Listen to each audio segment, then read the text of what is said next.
바울과 및 동행하는 사람들이 구브로 섬의 바보라고 하는 항구에서 배를 타고 300여 킬로 떨어져 있는 육지 터키 남부 지역 밤빌리아라고 하는 그 지역의 도시 중에 하나였고 수도였던 이 버가에 이르렀을 때 요한이 그들에게서 떠나서 예루살렘으로 돌아가고, 그리고 나머지 일행들은 버가에서 더 나아가서 비시디아 안디옥에 이르렀다. 이 버가에서 더 나아가라고 하는 이 표현은, 더 나아가라고 하는 이 표현을 쓴 이유가 있습니다. 이게 더 나아갔다라고 하는 말, 이게 사실 선교 여행 중에 평상시 원했던 어떤 사역지가 없이, 정해진 곳이 없이 더 나아갔다라고 하는 말은 하나님께서 더 나아갈 힘을 주셨다라고 하는 말도 되고, 또 더 나아가라고 하는 말은 쉽지 않은 일이거든요. 사실은 우리가 생각할 때 어떤 목적지가 딱 정해져서 거기를 중심으로 해서 사역을 한다면 이게 쉬운 일이지만, 어떤 목적지가 정해지지 않은 상태로 하나님께서 이끄시는 대로 몸의 상태에 따라서 이 사역을 한다라고 하는 것, 2000년 교회 역사에서 그런 모델을, 이 바울 전도팀의 모델을 가지고 많은 사람들이 시도를 했지만 그렇게 하지 못했습니다. 할 수가 없습니다. 그 2000년 전에 그 당시에 세계의 정황이라고 하는 것이 이렇게 자연스럽게 여행을 하면서 복음을 전파할 수 있는 그런 어떤 자유함, 이러한 것들이 상당히 제한적이었거든요. 지금도 마찬가지고요. 그래서 지금도 완전한 이 공산주의 국가 외에도 이 사람들의 이동이 자유롭지 못한 국가가 상당히 많아서 복음을 전파하기 위해서 순차적으로 순회하면서 말씀을 전하고 한다라고 하는 것 자체가 아주 어려운 일입니다. 딱 계획하지 않으면 어떤 도시, 그리고 어떤 사역, 지금도 그렇게 제한을 받는 곳이 많거든요. 그렇기 때문에 더 나아간다라고 하는 것이 물리적으로 그냥 몸이 앞으로 나가는 게 아니라 굉장히 힘든 상황을 전제하고 있습니다. 더 나아갔다라고 하는 말이 그냥 평상시 삶을 살면서 여행 중에 더 나아가는 거야 얼마든지 또 생각해 볼 수도 있고 가능성도 있지만, 목숨을 걸어야 하는 그런 상황 속에서 더 나아간다라고 하는 것은 굉장히 위험한 일이고, 그리고 불확실한 일이고, 그렇기 때문에 더더욱 망설여지는 그런 일이기도 합니다. 왜냐하면 이 밤빌리아, 터키 지중해를 연한 터키 남부 지역에서 북쪽으로 얼만큼 더 들어가냐면 200km를 더 들어가야 되는 상황이니까요. 다른 거 다 떠나서 밤빌리아 버가 지역만 감당해도 굉장한 일입니다. 그 당시에도 지금도 1950년쯤에 고고학적 발굴을 통해서 이 버가라고 하는 지역의 유적들이 다 이제 속속들이 드러나기 시작했는데, 지금도 다들 말하잖아요. 20%밖에 발굴 안 됐다, 뭐 30%밖에 발굴이 안 됐다, 그렇게 말하는데, 그 당시 극장 규모며 그리고 경기장 규모, 로마식 경기장, 이 규모가 그 소아시아 지역 전체에서도 에베소에 버금갈 만큼, 에베소는 터키 서부 쪽, 서쪽이잖아요. 이 터키 유럽하고 가까운 이 에베소 지역의 그런 도서관, 그 다음에 유적들, 그 규모에 방불할 만큼 거대하니까. 그 다음에 며칠 전에도 말씀드렸지만 도시를 들어가는 그 관문, 아치형으로 되어 있는 관문이 굉장히 아름다울 뿐만 아니라 그 규모가, 그 도시의 이 관문이 도시의 규모를 반영하거든요. 그렇지 않습니까? 도시는 작은데 문만 크게 해놓으면 굉장히 허풍이라고 하는 것, 이 도시는 거짓이다라고 하는 것을 우리에게 알려주는 그런 사인이 되기 때문에, 대부분의 도시에서의 관문은 도시의 크기를 반영하게 되어 있습니다. 그런데 이 버가 지역의 관문이 그 소아시아 전체, 그 당시에 지금도 마찬가지지만 유적 중에서 발굴되는 그 관문 중에서 거의 첫 번째가 될 만큼 사이즈가 컸으니까 무슨 일이 없다면 이 도시에서 거기서 복음을 전하면 되잖아요. 하나님께서 어디 가라고 딱 처음부터 정하지 않으셨으면 차근차근 구브로 섬에서 복음 전하다가 300km 배 타고 들어와 가지고 이제 본격적으로 육지에서의 전도 사역을 감당하기 시작할 거면 거기에서 충분히 복음을 전할 수 있을 뿐만 아니라 이 200km를 더 내륙으로 북쪽으로 이제 올라가게 되는데 그 올라가는 그 길이 그냥 이렇게 평지를 반드시 대로를 따라서 치안 상태가 좋은 상태로 이렇게 뭐 마차를 타고 말을 타고 이렇게 그렇게 가는 그 길이 아니라 갈 수가 없는 길입니다. 지금도 그 길은 평균 고도가 1km가 넘는 평균 고도가 1km가 넘는다니까요. 1000m가 넘는 산들이 즐비하게 있을 뿐만 아니라 제일 높은 산은 3300m에 달하는 이 타우루스 산맥입니다. 이게 이 산맥을 통과해서 가야만 하는 곳이라는 거죠. 그렇기 때문에 지금도 차를 가지고도 그렇게 못 가는 그런 지역인데요. 쉽지 않은 고원지대이고 험산 줄령이고. 그런데 요한이 돌아가 버렸잖아요. 예루살렘으로 돌아갔습니다. 어제도 말씀 나누셨지만 여러 가지 복합적인 요인들로 인해서 무슨 일이든지 그러니까 이게 정상적인 상태로 돌아갔다면 바울이 아니면 바나바가 삼촌이 예루살렘의 어떤 목적을 위해서 보냈더라 이렇게 누가는 썼을 텐데 그렇지 않은 걸로 봐서 그냥 돌아간 거예요. 무엇 때문에 돌아갔을까? 똑같이 바울이 복음 전하다가 고통당하는 건 뭐 여러 가지 요소도 어저께 말씀 나눴지만 또 하나의 요소가 뭐였느냐면 젊은 청년의 입장에서 봤을 때 이렇게 가는 것은 이게 지혜로운 일이 아니라는 거예요. 왜? 이 버가가 그 당시에 그 지역에서 제일 큰 도시였다면 여기를 공략을 해야죠. 아니 산속에 있는 비시디아 안디옥이라고 하는 이 도시 참 좋은 도시긴 하지만 그러게도 불구하고 거기는 고원지대에 있는 도시였을 뿐만 아니라 별로 유명하지도 않았고 지금 이 버가 중심 주변에도 당시에 크게 번성하고 있는 여러 가지 도시들이 있었기 때문에 그렇습니다. 아탈리아라든지 아펜도스라든지 뭐 시데라든지 하는 도시가 형성되어 있으니까 굳이 산 쪽으로 해가지고 그렇게 고통을 그 산이 그냥 지금처럼 그냥 아름다운 산이 아니라 강도의 위험과 그리고 산적의 위험, 아예 소굴이었으니까 그 지역 자체가 치안 상태가 지극히 불량한 그 당시에도 2000년 전에도 치안 상태가 불리했다면 이게 그래서 나중에 사도 바울이 자기가 고난당한 걸 말할 때 강도의 위험과라고 말했던 그 부분이 바로 요 지역이거든. 그렇기 때문에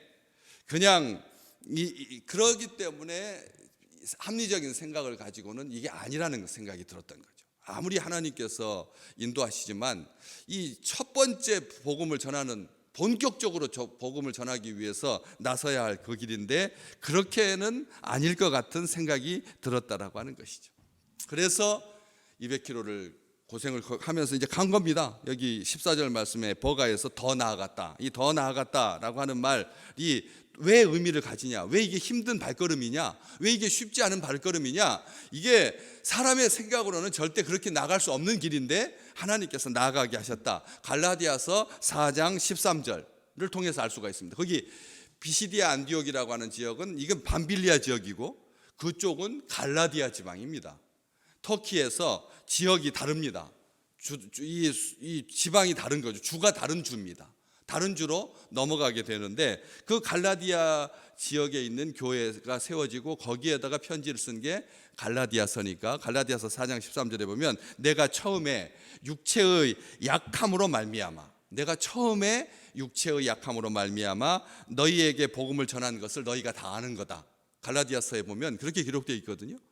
내가 처음에라고 하는 말은 내가 복음을 전하기 시작한 그 처음 바로 이때를 말하는 거예요. 1차 전도 여행. 이때에 육체의 약함 때문에 너희에게 복음을 전하게 되었다. 육체의 약함 때문에. 여러분 그 육체의 약함이라고 하는 것 우리가 늘 설교를 듣지만 바울은 여러 가지 몸에 육체의 가시가 있어서 하나님 앞에 간절히 낫기를 구했다라는 것을 우리가 알고 있습니다. 그런 육체의 약함을 포함해서 또 어제도 말씀 나눴지만 이 밤빌리아 버가 지역은 말라리아가 굉장히 성행하고 습하고 해서 환자에게는 좋지 못한 환경이에요. 그래서 그 병을 치료하기 위해서 사람들이 주로 어디로 가냐면 고산지대로 갑니다. 왜냐하면 공기가 신선하고 건조하기 때문에. 피부병 같은 그 기저질환을 치료하기 위해서 있는 이 치료의 장소들을 세계에서 이렇게 딱 뽑아보라면 해안지대에, 저지대에, 습지대에 없습니다. 다 높은 쪽에 있죠. 요양을 위해서 우리가 간다면 공기가 좀 신선하고 해야지, 습하고 막 덥고 모기 많은 지역에서 치료가 안 되잖아요. 그래서 치료 차원으로 이렇게 옮겨가는 경우 말고라면 하나님께서 복음 전하니까 그냥 사람을 막 쭉쭉쭉 뽑을 수 있잖아요. 개인의 건강이라든지 신앙의 상태라든지 개의치 아니하고 하나님께서 그냥 막 이렇게 이끌고 가시는, 우리 하나님은 그러시지 않으신다는 거죠. 참 이 더 나아가라고 하는 말이 이게 하나님의 은혜로라고 하는 말과 같은 말입니다. 더 나아가, 오늘 또 우리가 목적했던 것은 여기까지인데 더 나아가게 하시는 분은 우리 하나님이십니다. 우리가 이걸 고백하는 거죠. 우리가 그렇잖아요. 우리 육체의 한계를 우리가 압니다. 그렇기 때문에 다들 조심하잖아요. 육체의 한계를 알기 때문에 조심하잖아요. 저도 하루에 2-3개씩 막 일정을 소화하면 그냥 오후에는 그냥 널브러져 가지고 뭘 못 하겠더라고요. 안 그래요? 다들 막 쌩쌩하게 7개씩 막 하십니까? 막 이것도 하고 막 요즘 우리 집사님이 교회 와서 막 다들 손보고 계시는데 저는 못 하거든요. 못 합니다.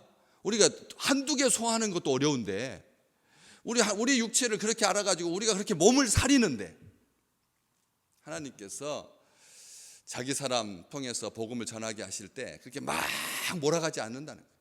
급하게 몰아가지 않는다는 거죠. 가다가 먹을 것을 이렇게 하려고 이렇게 하는 그 소를, 일하는 소의 입에다가 뭘 씌우지 않으신다고요? 망을 씌우지 않으신다. 일하는 소가 일하다가 배고프면 옆에 있는 풀 뜯어 먹을 수 있는 거고, 그것은 자연스러운 일이고, 그 짐승을, 그 부리는 소를 아끼는 주인이라고 하면 그것에 대해서 그렇게 막 격하게 움직이지 않으시게 한다는 거죠.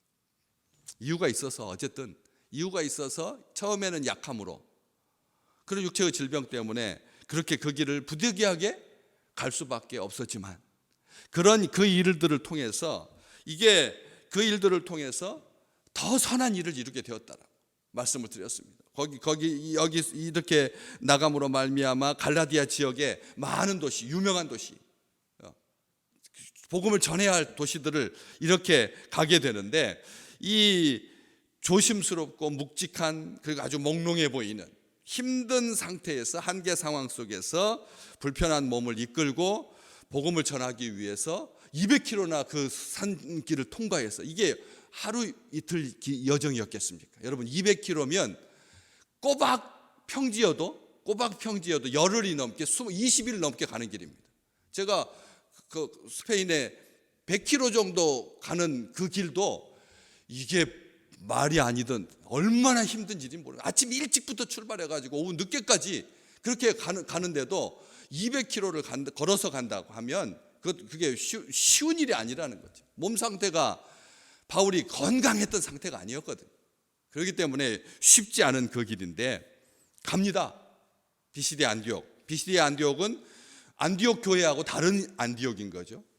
안디옥 이 전도팀을 파송했던 수리아 안디옥은 비시디아 안디옥하고 이름은 안디옥이지만 전혀 다른 도시입니다. 그런데 그 안디옥이라고 하는 이름의 도시들이 많았던 것은 그 당시에 로마의 분할되면서, 로마가 쪼개지면서 알렉산더 이후에 나라를 이렇게 부하들이 나누어 가지면서 제일 큰, 알렉산더 계승국 중에서 제일 큰 영토가 바로 이 셀류쿠스 왕조인데, 그 중에 안디오쿠스 왕의 이름으로 지어진 도시들인 겁니다. 무슨 말인지 아시겠죠? 그 셀류쿠스 왕조의 이 안디오쿠스라고 하는 그 셀루쿠스 왕조가 한 30명 정도 왕이 이제 쭉 이어지게 되는데, 그 중에서 안디오쿠스라고 하는 이름이 제일 유명합니다. 왜? 제일 번성했으니까, 제일 흥행했으니까. 그 왕의 이름으로만 13명이나 있으니까요. 왕의 이름이 중에서 그 안디오쿠스라고 하는 것으로 13세까지 있으니까. 다른 차라리 셀류쿠스라고 하는 왕국의 이름으로는 7명의 왕밖에 없는, 왕이 많죠. 많은 거죠. 많은데 이 안디오쿠스라고 하는 이름으로 13명이나 있으니까 그 30명의 왕 중에서 20명이 셀류쿠스, 안디오쿠스라고 하는 이름으로 자기 이름을 정하고 왕위를 행사했던 거죠. 그런 것처럼 자랑스러웠던 이름입니다. 그런 도시였지만 이 비시디아 안디옥에 도착해서 더 나아가서 안디옥에 이르러서 한 일을 가만히 보시면 14절 말씀에 안식일에 회당에 들어가 앉았다. 회당에 들어가 앉았다. 회당에 들어가서 앉았다.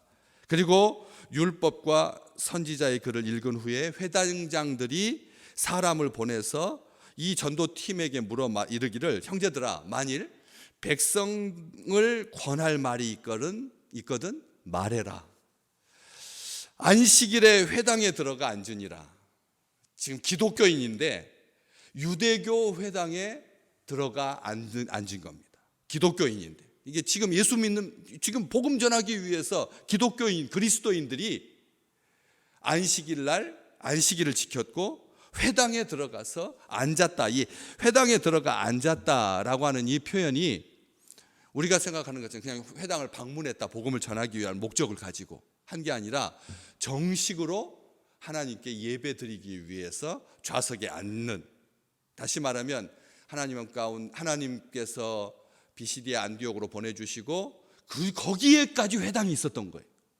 놀라운 일이죠. 그 옛날인데 이스라엘 백성들이 온 세상에 퍼지면서 많은 회당들이 생겼는데 이 비시디아 안디옥에도 회당이 있었던 것이죠. 게다가 그 회당에 회당장이 보통 한 명이잖아요. 이스라엘에서도 회당장이 한 명인데 그 지역에 회당장들이 모여가지고 있을 만큼 아주 번성했던 그런 회당에 들어가서 앉는 거죠. 예배를 위해서, 하나님 안에서 안식을 누리기 위해서. 축복합니다.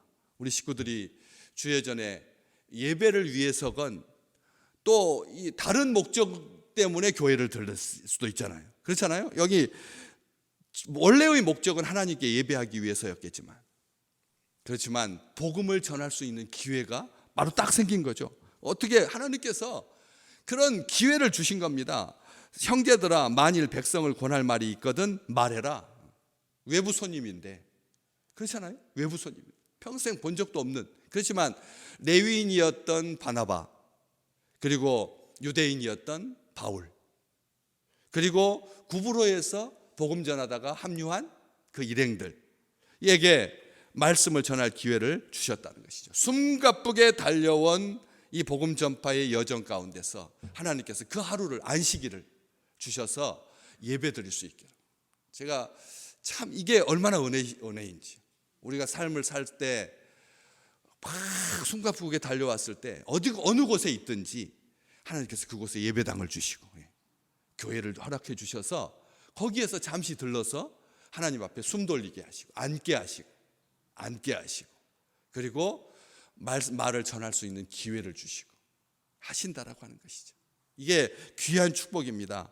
우리가 일평생 사는 동안 어느 곳에서든지 교회가 없는 곳이 없도록 하나님께서 온 지면에 하나님의 교회를 세우셨습니다. 튀르키예도 있습니다. 시리아에도 있고요. 있습니다. 구조하기 위해서 가가지고 열흘 동안 구조만 하는 것이 아니라 그 사이에 또 안식일이 끼게 하고 주일이 끼게 해주셔서 거기에서도 공식적으로 예배를 드릴 수 있는 그런 기회가 되게 되고, 기회가 되면 성도들 앞에 나와서 인사를 하고 할 말을 할 수 있는 기회를 하나님께서 주신다는 것이죠. 그럴 때 거침없이 말하시기를 주의 이름으로 축복합니다.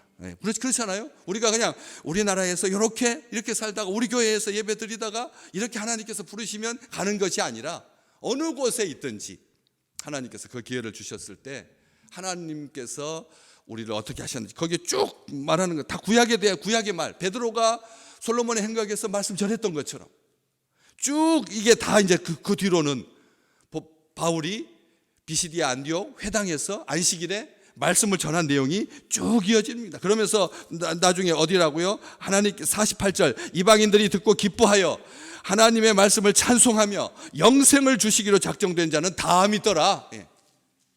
영생을 주시기로 작정한 자들이 다 믿을 수 있는 그런 축복을 누리게 되었다라고 하는 것이죠. 그래서 거기에서 이렇게 이고니온으로 해서 계속해서 루스드라로 복음을 전하고 더베로 복음 전하고 그 갈라디아 지방에 가서 복음을 전했던 것처럼 하나님께서 오늘 우리로 하여금 우리가 생각하는 것보다 더 나아가게 하시는 우리 육체의 상황을 따라서 하나님께서 차근차근 인도해 가시는 그래서 우리로 하여금 어떤 곳에든지 힘들지 아니하고 안식하고 쉼을 주시고 말씀을 전할 수 있는 말을 간증할 수 있는 복음을 전할 수 있는 소중한 기회를 주신다라고 하는 것을 다시 한번 감사하는 귀한 하루가 되시기를 주의 이름으로 축복합니다.